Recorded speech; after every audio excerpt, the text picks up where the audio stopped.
Hello, नमस्कार, आदाब, सत श्री अकाल और अस्सलाम वालेकुम। मैं हूं मोहम्मद अहमद काज़मी, लेकर आया हूं आपका पसंदीदा कार्यक्रम नज़र दुनिया पर।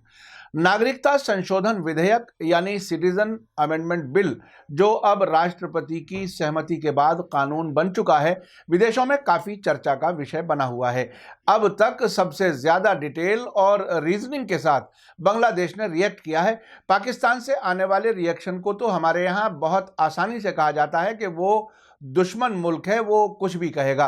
लेकिन अमेरिका की तरफ से गैर सरकारी तौर पर जो बातें कही जा रही हैं और अफगानिस्तान में भी मीडिया में इस पर चर्चा है, वो काफ़ी अहम है। मीडिया स्टार वर्ल्ड की कोशिश रहती है कि भारत के बारे में या भारत से ताल्लुक़ रखने वाले इश्यूज़ पर जहां भी चर्चा हो वो आप तक पहुंचाई जाए। आज एक ज़रूरी ऐलान यानी घोषणा करना चाहता हूं।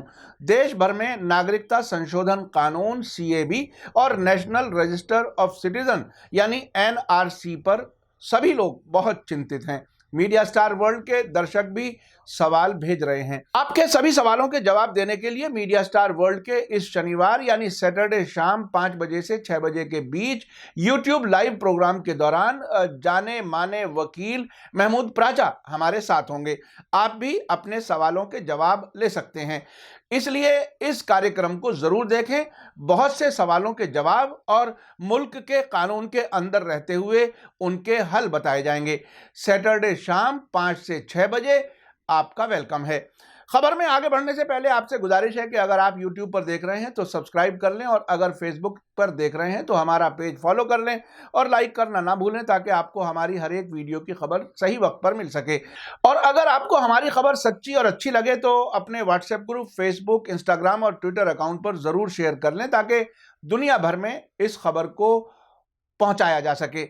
इस एपिसोड के जरिए आपको ये बताना ज़रूरी है कि सिटीजनशिप अमेंडमेंट बिल पर किसी भी तरफ से इजराइल, अमेरिका सरकार या मिडिल ईस्ट के अरब देशों की तरफ से कोई रिएक्शन नहीं आया है। यानी जो एक ख़ास किस्म के ग़ुलाम हैं वो इस पर नहीं बोल रहे हैं। अब से पहले मैंने विदेशी मीडिया में विधेयक के बारे में होने वाली चर्चा के बारे में आपको बताया है। चूंकि इस कानून में पाकिस्तान, बांग्लादेश और अफगानिस्तान से आने वाले शरणार्थियों यानी रेफ्यूजीज को जो मुसलमान ना हो उन्हें इंडियन सिटीजनशिप देने की बात कही गई है, और गृह मंत्री अमित शाह ने इन मुल्कों में माइनॉरिटीज़ पर जुल्म ज्यादती की बात कहते हुए इस कानून के हक में आर्ग्यूमेंट दिया है। इसलिए इन मुल्कों की तरफ से आने वाला रिएक्शन काफ़ी अहम है। इस विवादित नागरिकता संशोधन कानून के खिलाफ आसाम और त्रिपुरा में हो रहे बड़े पैमाने पर प्रदर्शनों को देखते हुए बांग्लादेश के विदेश मंत्री AK अब्दुल मोमिन ने अपना भारत दौरा रद्द कर दिया। पहले से सूचना के मुताबिक मोमिन को थर्सडे की शाम भारत पहुंचना था। उनके बाद वहां के गृह मंत्री ने भी भारत का अपना दौरा रद्द किया है। यहां मिली रिपोर्ट के मुताबिक बांग्लादेश के विदेश मंत्री डॉक्टर AK अब्दुल मोमिन ने कहा है कि दुनिया में कुछ ही ऐसे मुल्क हैं जहां बांग्लादेश जैसा अच्छा सांप्रदायिक सौहार्द यानी कम्युनल हार्मनी हो। उन्होंने गृह मंत्री अमित शाह के बयान पर नाराजगी जताते हुए उनकी ओर इशारा करके कहा है कि अगर वे यानी अमित शाह बांग्लादेश में आकर कुछ महीने गुजारेंगे तो उन्हें हमारे देश में शानदार सांप्रदायिक सौहार्द दिखेगा। AK अब्दुल मोमिन ने कहा कि भारत के अंदर ही काफ़ी मुश्किलें हैं, पहले उन्हें उनसे निपटना चाहिए। उन्होंने कहा कि हमें उससे कोई परेशानी नहीं है, लेकिन एक दोस्त मुल्क होने के नाते हम इतना चाहते हैं कि भारत ऐसा कुछ नहीं करे जिससे दोनों मुल्कों के ताल्लुकात में तनाव पैदा हो। दूसरी तरफ समाचार एजेंसी ANI ने बांग्लादेश के विदेश मंत्री मोमिन के हवाले से कहा है कि मुझे दिल्ली में हो रहे बुद्धिजीवी दिवस और विजय दिवस कार्यक्रमों में हिस्सा लेना था, लेकिन हमारे राज्य मंत्री मैड्रिड में हैं और विदेश सचिव हेग में। ऐसे में मुझे अपनी यात्रा रद्द करनी पड़ी है। इस बीच भारतीय विदेश मंत्रालय के स्पोक्सपर्सन रवीश कुमार ने कहा, हमें ये मालूम है कि बांग्लादेश के विदेश मंत्री ने भारत का दौरा रद्द किया है। उन्होंने अपने न आने की वजह भी बताई है। हमें उनकी बात को स्वीकार करना चाहिए। जहां तक दोनों मुल्कों के रिश्तों की बात है तो ये मजबूत हैं। मुझे नहीं लगता कि दोनों मुल्कों के रिश्तों में कोई फ़र्क पड़ेगा। जब विदेश मंत्रालय के स्पोक्सपर्सन रवीश कुमार से मोमिन के जरिए अमित शाह के बयान के बारे में रिएक्शन पूछा गया तो उन्होंने कहा, नागरिकता कानून को लेकर बांग्लादेश के विदेश मंत्री की टिप्पणी के बारे में कंफ्यूजन है। हमने बांग्लादेश में माइनॉरिटीज को लेकर जो कहा है वो सैन्य शासन यानी मिलिट्री रूल के लिए कहा गया था। ये मौजूदा सरकार पर कमेंट नहीं है, यानी अब अपने ही बयान से हटने की कोशिश की जा रही है। आपको बता दूं कि अमित शाह ने कहा था कि बांग्लादेश में हिंदुओं पर उत्पीड़न यानी जुल्म हो रहा है। इसके जवाब में मोमिन ने कहा जो वे हिंदुओं के उत्पीड़न की बात कह रहे हैं वो गैर जरूरी और झूठ है। पूरी दुनिया में ऐसे देश कम ही हैं जहां बांग्लादेश के जैसा सांप्रदायिक सौहार्द है। हमारे यहाँ कोई अल्पसंख्यक नहीं है, यानी उन्होंने कहा हम माइनॉरिटीज और मेजॉरिटी की बात कभी नहीं सोचते, हम सब बराबर हैं। एक पड़ोसी देश के नाते हमें उम्मीद है कि भारत ऐसा कुछ नहीं करेगा जिससे हमारे दोस्ताना संबंध खराब हों।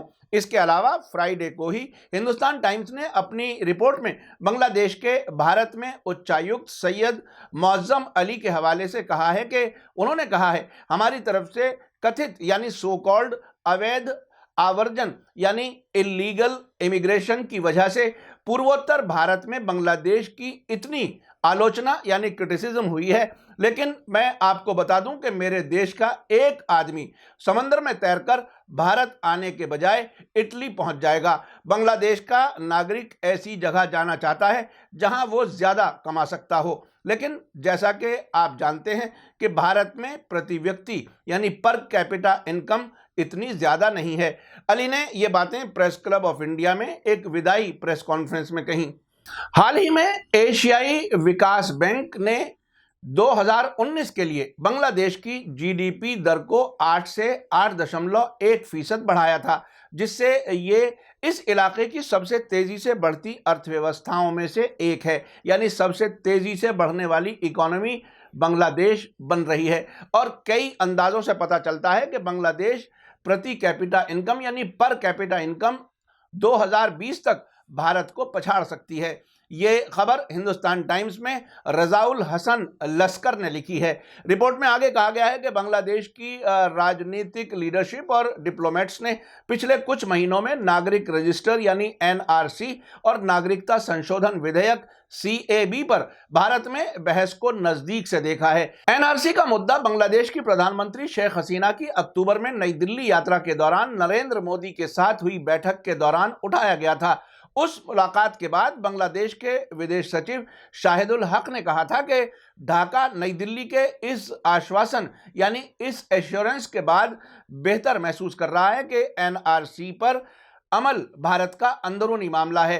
हिंदुस्तान टाइम्स की रिपोर्ट में कहा गया है कि सीएबी पर संसद में बहस के बाद अब यह साफ है कि ढाका में बेचैनी बढ़ रही है, खास तौर पर ऐसे वक्त में जब भारत बांग्लादेश ताल्लुकात दोनों तरफ के नेताओं के बीच सोनाली अध्याय यानी गोल्डन चैप्टर के तौर पर बताए जा रहे हैं।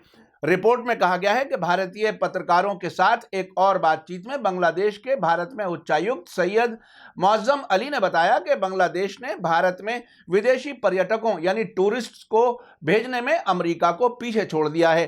पिछले साल 28 लाख बांग्लादेशियों ने भारत का दौरा किया था और अब हजारों भारतीय बांग्लादेश में काम करते हैं। इसके अलावा इस रिपोर्ट में 2 बांग्लादेशी डिप्लोमेट्स के हवाले से बिना नाम बताए कहा गया है कि बांग्लादेश में इस बात पर काफी नाराजगी पाई जाती है कि जिस तरह से भारत के नेता बांग्लादेशी घुसपैठियों का आरोप लगाते रहते हैं। बांग्लादेशी डिप्लोमेट्स का कहना है कि जब से शेख हसीना सरकार में आई है उन्होंने विकास और सुरक्षा दोनों मामलों पर भारत के साथ मिलकर काम किया है। जमीनी और समुद्री सीमा के मामलों को कामयाबी से हल करके तीस्ता नदी के पानी के बंटवारे पर भी काफी बात आगे बढ़ी है, जो ढाका के लिए एक रणनीतिक और भावनात्मक यानी स्ट्रेटेजिक और इमोशनल सवाल है। इससे पहले जब नागरिकता विधेयक सिर्फ लोकसभा में पास हुआ था उस वक्त एक अमेरिकी आयोग US commission for international religious freedom ने कहा था कि यह विधेयक एक गलत डायरेक्शन में खतरनाक मोड़ है और भारतीय संसद के दोनों सदनों के जरिए विधेयक पारित किए जाने पर गृह मंत्री अमित शाह के खिलाफ अमेरिकी पाबंदियों की मांग की थी।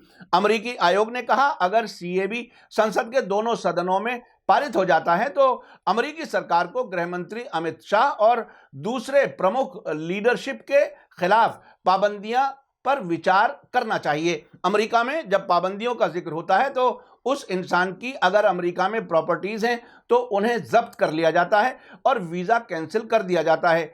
अब से पहले 2002 में गुजरात सांप्रदायिक दंगों के बाद अमेरिका ने उस वक्त गुजरात के मुख्यमंत्री रहते हुए नरेंद्र मोदी के अमेरिका में दाखिल होने पर पाबंदियां लगाई थीं।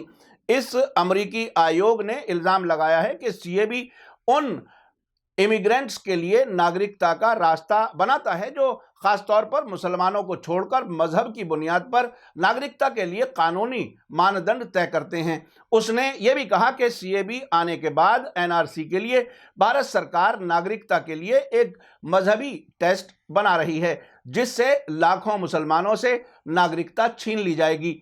इस अमेरिकी आयोग ने भारत की यह भी शिकायत की है कि उसने अब से पहले की उसकी रिपोर्टों को नजरअंदाज किया है। अब से पहले संयुक्त प्रगतिशील गठबंधन यूपीए यानी जो कांग्रेस की लीडरशिप में सरकार थी उसके दिनों से भारत ने लगातार कहा है कि वो किसी तीसरे देश के विचारों या उसके आंतरिक मामलों पर रिपोर्ट को नहीं मानता है। ये इस आधार पर है कि भारत ने पिछले 10 सालों से ज्यादा मुद्दत से मजहबी आज़ादी के ज़मीनी सर्वे के लिए USCIRF के नुमाइंदों को भारत की यात्रा करने से इनकार किया है। अमेरिकी सरकार इस आयोग की सिफारिशों को लागू करने के लिए मजबूर नहीं है, हालांकि इसकी सिफारिशों को अमेरिकी सरकार काफी अहमियत देती है, खासतौर से विदेश मंत्रालय जिसे मजहबी आज़ादी और मानवाधिकारों के उल्लंघन यानी ह्यूमन राइट्स वायलेशन के लिए विदेशी संस्थाओं और लोगों के खिलाफ कार्रवाई करने का हक दिया गया है। इस बीच भारत ने अमेरिकी आयोग की टिप्पणी की आलोचना करते हुए इस बयान को गलत और गैर जरूरी बताया है। अमेरिकी आयोग के कमेंट को खारिज करते हुए नई दिल्ली में विदेश मंत्रालय ने एक मजबूत खंडन जारी किया और कहा USCIRF के जरिए जाहिर की गई बात पिछले रिकॉर्ड को देखते हुए ताज्जुब की बात नहीं है।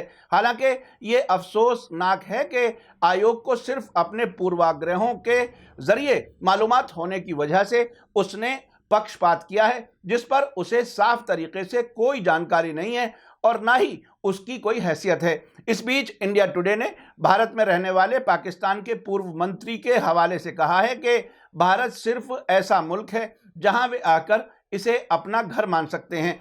इमरान खान की पार्टी तहरीक इंसाफ के खैबर पख्तूनख्वा सूबे के पूर्व विधायक बलदेव सिंह, जो अब पिछले 5 महीने से भारतीय पंजाब के खन्ना शहर में अपने परिवार के साथ रह रहे हैं, ने नागरिकता संशोधन विधेयक पारित होने का स्वागत किया है। उन्होंने कहा ये उनके लिए यानी पाकिस्तानी हिंदू और सिखों के लिए आशा की एक किरण के तौर पर है, क्योंकि वे भारत में शरण मांग रहे थे और भारत सरकार की कार्रवाई का बेसब्री से इंतजार कर रहे थे। बलदेव सिंह ने कहा कि पाकिस्तान, बांग्लादेश और सऊदी अरब सभी इस्लामिक देश हैं और इन देशों में रहने वाले हिंदू और सिख कहीं नहीं जा सकते। उन्होंने कहा भारत एकमात्र ऐसा देश है जहां वे आकर इसे अपना घर मान सकते हैं। इस बीच एक केंद्रीय मंत्री नित्यानंद राय के एक बयान को अफगानिस्तान के एक बड़े अखबार काबुल टाइम्स ने काफी अहमियत से छापा है, जिसमें कहा गया है कि 431 अफगानी 2307 पाकिस्तानी इमिग्रेंट्स को 2016 से भारतीय नागरिकता दी गई है। रिपोर्ट में यह भी कहा गया है कि भारतीय मीडिया के मुताबिक 2019 में 40 अफगानी और 712 पाकिस्तानी इमिग्रेंट्स को 6 दिसंबर तक नागरिकता दी गई है। रिपोर्ट के मुताबिक मंत्री नित्यानंद ने कहा है कि अफगानिस्तान, पाकिस्तान और बांग्लादेश से आए सिखों, हिंदुओं, बौद्धों, जैनियों, पारसियों और ईसाइयों जैसे अल्पसंख्यक समुदायों के इमिग्रेंट्स के नागरिकता संबंधी डेटा को ऑनलाइन करने का प्रोविजन 2018 में पेश किया गया था।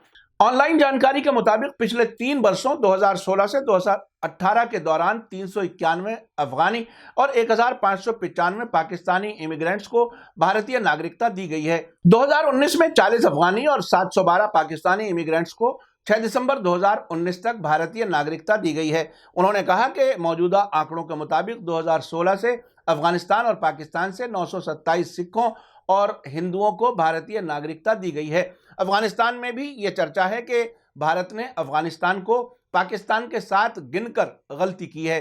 अभी वहां मीडिया में इस तरह के कमेंट्स आ रहे हैं। इस बीच पाकिस्तान के प्रधानमंत्री इमरान खान ने कहा है कि भारत प्रधानमंत्री नरेंद्र मोदी की लीडरशिप में ऑर्गेनाइज तरीके से हिंदू राष्ट्र के एजेंडे की तरफ बढ़ रहा है। देखा आपने, नागरिकता संशोधन विधेयक पर देश में पूर्वोत्तर में जोरदार प्रोटेस्ट हो रहे हैं। बांग्लादेश जैसा मुल्क जिसकी आज़ादी में भारत ने बहुत बड़ा रोल अदा किया और हम उसे अपने दोस्त के तौर पर देखते रहे हैं, आज भाजपा सरकार की पॉलिसी की वजह से वो भी भारत के खिलाफ मुंह खोल रहा है। वो बता रहा है कि हमारे यहाँ कम्युनल हार्मनी दूसरे मुल्कों से बेहतर है और सभी शहरी बराबर हैं और उनकी तरक्की भी हमसे तेज हो रही है। दूसरी तरफ हमारा मुल्क है जहां भाजपा नेतृत्व वाली सरकार सबको बांटने का काम कर रही है। बयान कुछ भी दो, लेकिन हकीकत तो वही है जो हम सब जानते हैं। क्या हम किसी तजर्बे से सबक लेंगे या मुल्क की तबाही की तरफ इसी तरह से आगे बढ़ते रहेंगे? मेरा कार्यक्रम कैसा लगा कमेंट्स में जरूर लिखें। इसी के साथ मुझे दीजिए इजाजत। धन्यवाद, शुक्रिया, थैंक यू। जय भारत, जय हिंद।